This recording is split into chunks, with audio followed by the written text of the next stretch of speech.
Look, we all shit on companies all the time for wanting to just keep making more money, but I don't think they're wrong here.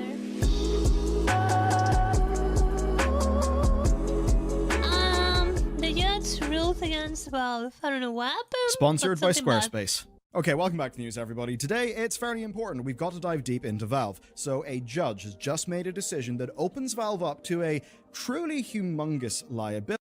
It transforms the antitrust lawsuit from being two developers versus the company behind this thing into a potentially much larger dispute. What is this? I mean that financially. So, Steam's got a very dominant position on PC, and whenever you're very powerful, people start to look at you just a little bit differently. Now, one of the things with Steam is, of course, their 30% revenue cut, and worldwide, be it Apple, be it Google, we're actually seeing storefronts come under a little bit more flack. Not gonna lie, I will say a 30% cut is fine if the Steam market didn't exist. In this case, though, well, the 30% was completely disruptive whenever Valve were taking on retail 20 years ago. But worldwide, stores are under attack, and in this case, well, they're not just under fire, they're under Willfire Games and Dark Cat Studios' lawsuit. This has been going on for a bit, and those studios are arguing that the 30% cut is only possible because Steam is effectively a monopoly. But the thing that matters today is... They're kind of right. They kind of want a monopoly. Not really, but like...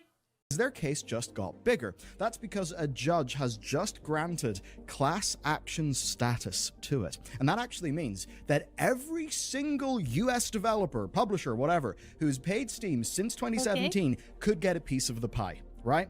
Oh, oh no. Damn. Oh, that's bad, man. Gabe's not gonna be happy with this one. Oh boy. That is a insane amount of liability. For context, Steam made an estimated $4.3 billion in just 2017. And in case you haven't noticed, Steam's only got more powerful since then. So that is a lot of potential payout money. Now, what's particularly damning in this case are these internal Valve emails. These surfaced as evidence against Valve in that case with Willfire Games. And what the emails basically show is Valve saying to developers, right? Keep your prices the same everywhere or else you cannot sell on Steam. Now, the thing is, when we initially looked into this case, we all looked at the Steam documentation and we thought, based on the docs, that it only applied to Steam keys, right? And that kind of seemed reasonable. I mean, the idea that Valve would let a developer generate a whole bunch of Steam keys, sell them in some other person's store, undercutting Steam, and then that Valve would distribute that game, that did seem really absurd. But if it's not keys, if it's not only keys as those emails suggest, well then, we actually do have a bit of a different situation. And that is even more important because of the action status. But here's the kicker. Valve can make changes before they are forced to, and we know that Valve are actually okay making changes because they have made a whole load of them, right? Already, they have special arrangements with larger developers. So the question is, what will cost them more? A class action lawsuit that could target billions and at the very least just waste everybody's time with legal bullshit? That, or them changing their store fee structure? There's a lot to talk about today. We've actually got to dive into some new details from their Battle Pass change that have only really emerged on a closer reading. There's a lot. Valve are in a mood for change, and that's why they should also visit today's sponsor. Well, you know what? I challenge you not to have fun, and that's because it's Squarespace and their easy-to-use site builder and award-winning templates. Good time to stop. 30% is worth the service that Steam is offering, giving 10% to Epic for their epically abysmal service and worth it. Yeah, but that's what I'm saying. That kind of like makes it a monopoly. Like, are they the only one selling? But in terms of percentages, how many games are being sold on Steam compared to the other platforms? Probably the number is pretty big. I don't know how that could be fixed. Because, like, people are just gonna keep using the Steam. Most likely, like, to defeat the Steam, you gotta do something better than Steam and something worth moving from Steam. Even if just partially. Plus their new features.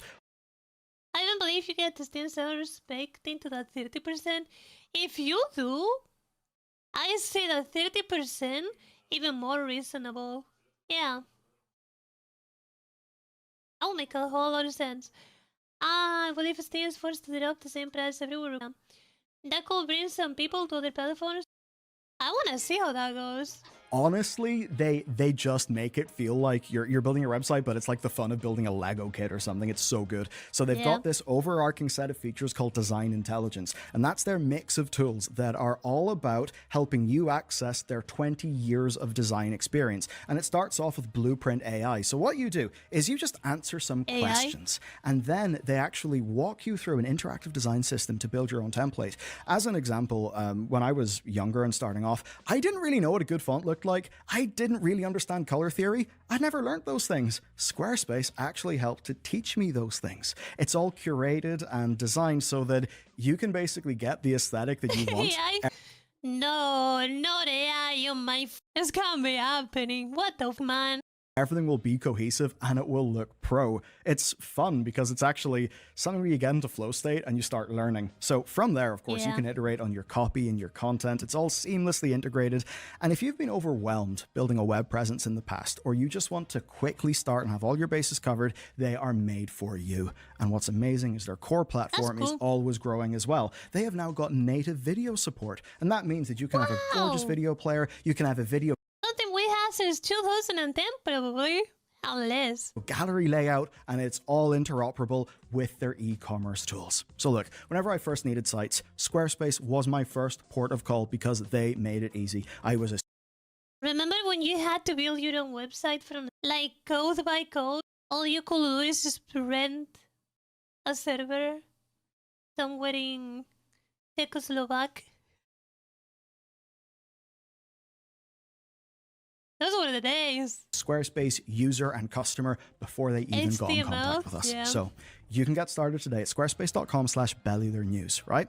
Once you've done that, you can check out Design Intelligence, you can build your site, you can just start cooking and have fun, and then use code BellularNews for 10% off your first purchase of a site or domain. The most recent story is, of course, Steam just dropping the new Season Pass guidelines. We talked about them in a previous video, but there is something that we've since found that's fascinating, and it's buried in the fine print. So it says that Valve will only allow Season Passes for partners with a well-established relationship and a proven track record, which does sound fair enough, but for Valve, that's actually kind of tricky, because in practice, it does mean a furthering of Steam's two-tier treatment of developers. From the consumer end, you think of Steam purely as just a big marketplace that runs on its algorithm, with Valve not really being that involved.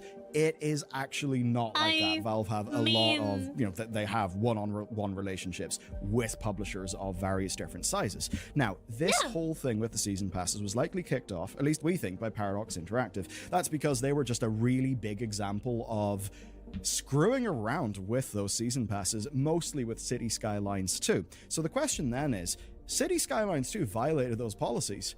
Will Paradox Interactive lose their Season Pass privileges? They absolutely should, based on those rules. So if they don't, we definitely should be a little bit skeptical or concerned. Now, I am willing to say that maybe Valve will do a short grace period, right? So the companies can make changes. What we'll be telling, though, is if Prison Architect 2 has a Season Pass, because basically that'll tell us, have Paradox been slapped in the wrist, as they absolutely should be, because of the way that they ran things. Now, the deeper worry here is the two-tier ecosystem, and Valve need to worry about this as well, because even if it's not malicious and it's just based on them having limited resources, only giving it to partners who are a bit larger, it risks giving ammunition to the people who are trying to crack Steam open. That's why Valve should care. The point here is that Valve do not have to be a malicious bad faith actor to get in trouble. So a small indie who violates these rules, who doesn't have direct personal access to Steam, well, they should be treated the same as Paradox Interactive if the rules are fair. So if a publisher can plead their case to a Valve contact, say Paradox getting a grace period and being able to continue as normal with their next game, but with the personal assurance, we won't do it again, Gabe, we're sorry, then that is actually not fair whatsoever. And you might be thinking, Michael, why are you talking about this being two-tier? Well, it quite literally is. And that's not least because AAA games already play by their own set of rules. Look, there are many differences in Steam, but I'll tackle the big one, and that is money. So Steam's 30% revenue cut has got a large impact on the industry and what games are even financially viable. And that's because it's not only 30%. So let's dive into this. Here's how it actually works. If you make $10 million of revenue, you're up to that amount of money, you'll be paying 30%. Between 10 and 50, you're paying 25%, and beyond 50 million, you are paying just 20%. Now, you may look at that and think, okay, it's only 10% of revenue. But remember, 10% of revenue is not 10% of profit. For many indies, that 10% of revenue, well, that could actually be the difference between profit and loss, or a 10% profit and a 50% profit, because, yeah, profit ain't revenue, you know how it works. Now, of course, Valve says that this exists to reward the successful developers who contribute to Steam's network effect.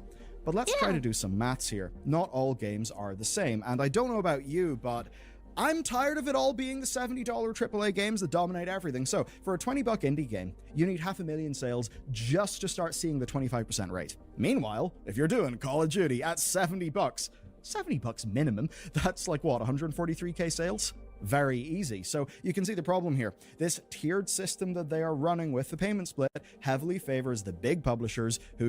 Yeah, it's not perfect. It's not perfect. I guess a good way to do it.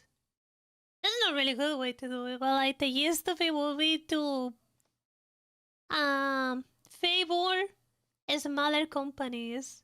Now there should be metrics that could tell whether as a company is a small company or Activision. I think that would be a really good way to do it. You can basically charge sums of money that indie companies can't, despite Valve's claims about supporting breakout indie hits. And the thing is, they do. I mean, you don't have to get your indie game into flipping GameStop or something. But the real kicker here is that Valve and the price fixing or sort of price controls that they're accused of implementing, well, those are actually a little bit damaging here on the indie game front when combined with their cut.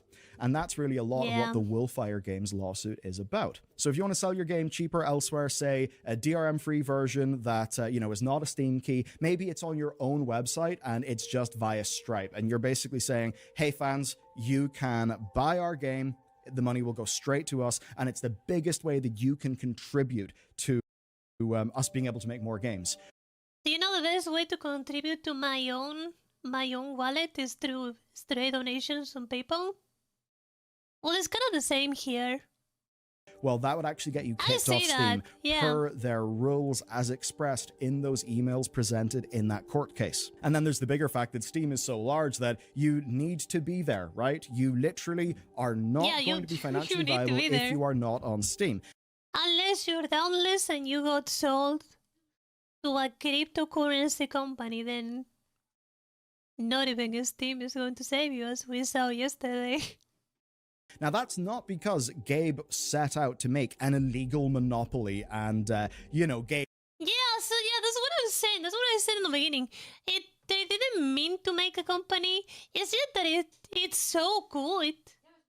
It's so good that it monopolizes itself accidentally by being so good. It's funny. Gabe Newell is an oil man of old. I am not making that claim whatsoever.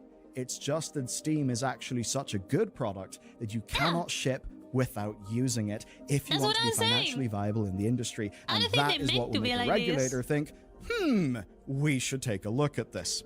Now, obviously, Steam does actually quite a bit to earn its money, to earn its 30%. It certainly, I would say, does more than the Epic Store or many other storefronts. You've got workshop support, trading cards, algorithmic recommendations, which will drive you sales, and big picture, Steam's audience, I mean, paid with exposure is a bit weird. Don't do that. But in this case, the Steam audience is so goddamn big. Yeah, you're going to get more visibility and you are going to make more sales, even though the 30% does exist. Basically, that stuff is all so awesome that you cannot go without it as a developer. And that can end up being a problem whenever Valve's pricing rules mean that other storefronts are not able to compete in a way that will help them be more price competitive with the customer. And if you want me to put a number on that based on like actual numbers from actual games that I know but can't really tell you because confidentiality, you're looking at like 95% of sales being on Steam, at least by revenue. It's absolutely humongous. Now, we cannot...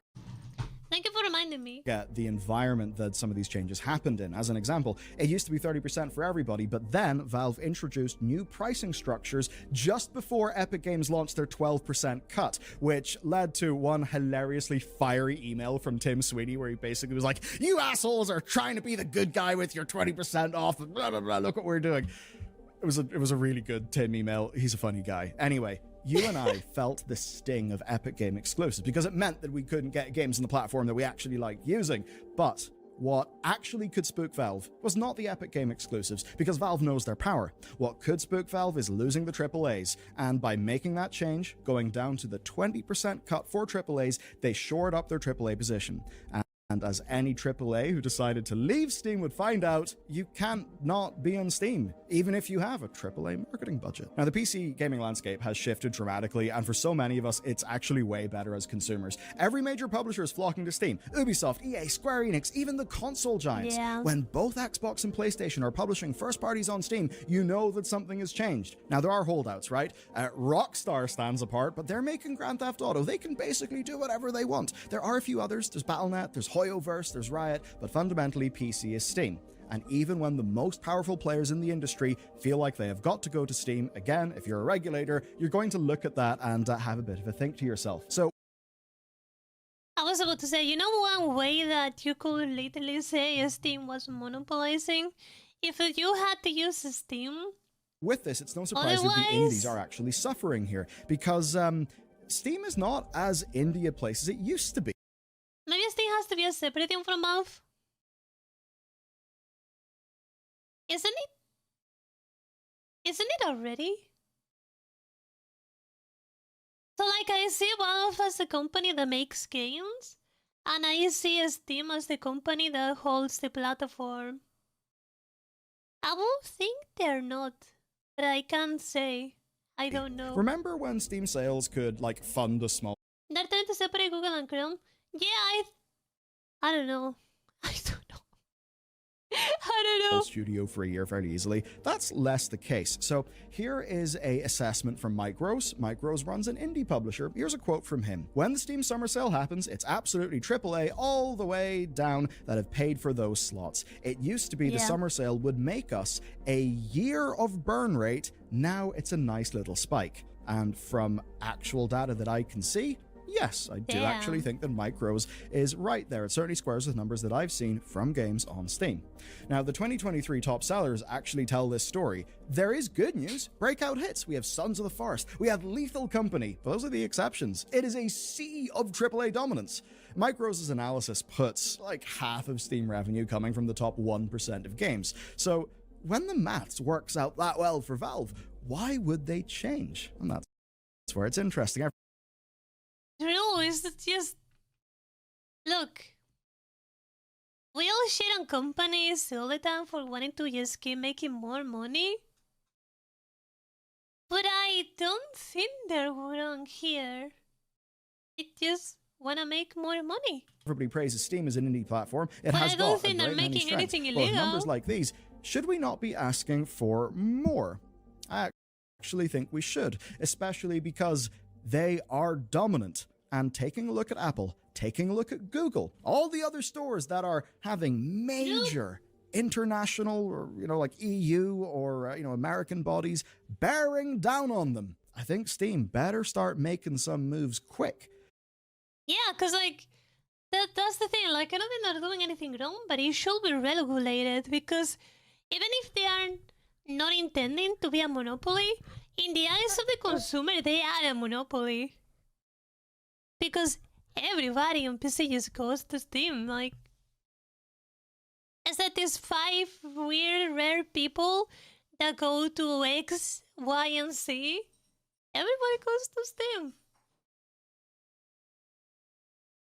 Whether they intended or not to monopolize the game industry on PC.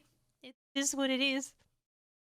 Like, yeah, that's the gist of it. They're not doing anything wrong, but it should be regulated because it's hurting everybody else.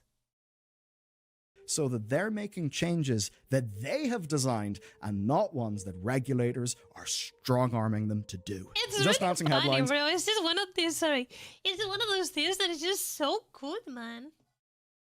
It's so funny. It's just good. It's so good. I love Steam. I think you'll also know that the unit economics of indie devs are, in large part, I can say this because we're near the end of the video, fucked. They're screwed. Of total revenue that you see in your Steam dashboard, you can expect to actually get like half of that. You know, there's Valve's 30%, you're going to have to deal with taxes and many, many, many little things, and that's not even taking into account the publisher's cut, because this entire industry is geared towards the last people seeing any of the fruits of their labor being the actual developers who made the thing. It is Steam first, Gabe always wins, then it's publisher, and maybe the developer will get something. And that is a massive shift between, I'm going to say, gamer/audience and being an industry. And I don't mean that in some sort of like, ooh, we know things you don't. That's like asshole shit. The point, though, is, even as a gamer, you know, when I wasn't like in around industry stuff, I always thought the developers got paid because they sold games. And you'd think that as well, like you buy a game in Steam, the developer gets some money from the game. That's absolutely not the case. That may not even be the default or the median. Game developers get paid by landing publishing deals. And if the game happens to do really, really, really, really, really, really well, then they'll get some money. I mean, I even know an example, and this is a big publisher. You have heard of them. Big indie publisher, you know them. Where you see the developer, right? They actually have to earn back. The publisher has got to receive double the development budget before the dev team gets a single penny. A single penny. That is how stacked against developers and stacked towards publishers in Steam this whole goddamn industry is. Those are the two groups who actually profit. Now, this year has seen a massive die-off in indies, and of course the industry's financial rule set is a massive part of that. And that brings me to Antitrust in the European Union. They're why we all get to have lovely USB-C ports in our iPhones. Cheers, lads. But also GDPR. Anyway, to cut a long story short, one bone that Apple, oh lovely Apple, that Tim Apple threw out to all of us was the Small Business Development Program. If you earn less than $1 million a year, Apple charges you 15%, not 30%. Now that basically, that's under $1 million, so that's 150 grand is the difference there. That is humongous if you are running a small business. That's going to be multiple people's wages. That is absolutely humongous. But what it also is kind of like Miracle Grow for new companies. Take YouTube, right? A new creator incentive that changed YouTube's 45-55 split. That would be the difference between side hustle and full-time creator for many people who are starting out. Perhaps people who are making content in a niche that isn't humongous, but could be the niche that you personally enjoy. So if it's economically viable for, you know, them to do that, you actually, the customer, benefits. And then, because they're supporting long-term growth, the platform holders also benefit. Steam, of course, does no such thing. The people who get the worst deal are the indies, the people for whom maybe 150 grand, under $1 million, or whatever it may be, would literally be a game changer that could allow them to go and make their second game, as opposed to just being, you know, one and done, which is actually most indies. And what that means is that, Gabe, my man, my dude, you have got a chance to do a lot of good, but perhaps in doing a lot of good, you could also save yourself some legal trouble, right? And since 50% of Steam revenue comes from 1% of games, you guys have barely noticed the difference in your revenue. The 30% split, to be clear, does not make Valve a bad company ran by bad people. Valve are actually one of my favorite companies in the industry. I think they're awesome, and there is just that like small guy libertarian way of running their store that I honestly fuck with. I kind of like it. But they, I think, need to do more to earn it here. And that's because in a world where the Epic Game Store is a black hole of game discoverability, what Steam can do is, well, it does its best to matchmake your game with someone who will buy it. That is amazing for indies. But the facts are that Steam is two-tier right now. You've got the indies, you've got everybody else who are able to leverage personal connections with Valve to get things like a daily deal, a weekend deal. Look, you guys may think that as an indie dev, you're just like, hey there, Gabe, can I have a daily deal in my game so that I can get some more sales? No, you need a relationship to make any of that stuff happen, right? And that means that for people who are not in the tier of they're talking to Valve on the regular, they're kind of screwed. And if you're wondering why game publishers are actually needed for indies, it's those connections. See, if you didn't have to rely... Man, it's starting to sound kind of like Twitch, you know? Yep. Or if you didn't have a two-tier system in Steam, you would not need game publishers in so many instances. And frankly, half of them are fucking parasites anyway. And so that's where we are right now. Valve has got better terms, better exemptions for larger players, but a fee that combined with the price controls alleged by Willfire Games and that are backed up by Valve employee emails that now are open to a class action, which will, all game developers in America, those reduce the economic efficiency of the entire video games market at the beginning end. Therefore, Valve, we need a better on-ramp. Perhaps 15% up to $1 million. It would be a game changer for so many studios. Valve, you would get more games. You would get more niche games. You, like the audience, me, we would get whatever strange games we really want. More often, the more that they are financially viable at that lower scale. And that would be great for the health of this industry. Because you know what? It is in indies and AA's rising that we're going to get what we want. Not the AAA incumbents, because they have shown their worth over the last 5 to 10 years. I want more studios to survive and grow, and when they do, Valve will win, because they'll be selling in Steam. And speaking of big winners that are doing things different, hey, let's take a look at the economics of Warhammer 40k Space Marine 2, because they're actually changing the game. Are they? I don't know, bro. Is 1 million the right amount? I don't know how much money an average indie game generates Steam. They will need to look at that and be like, okay, so let's say we consider, let's say we consider X indie game a success. Not a huge, not a power world, but like, even if it's a little bit neat. I don't know, man. How do I put it? Like 10,000 people, for example, buy the game, and it's a $5 game. Then, like, yeah, there should be gods. Like, they should lower it. But because I don't know, they will need to make a lot of math and be like, okay, this amount is the right amount for like a really good Mario.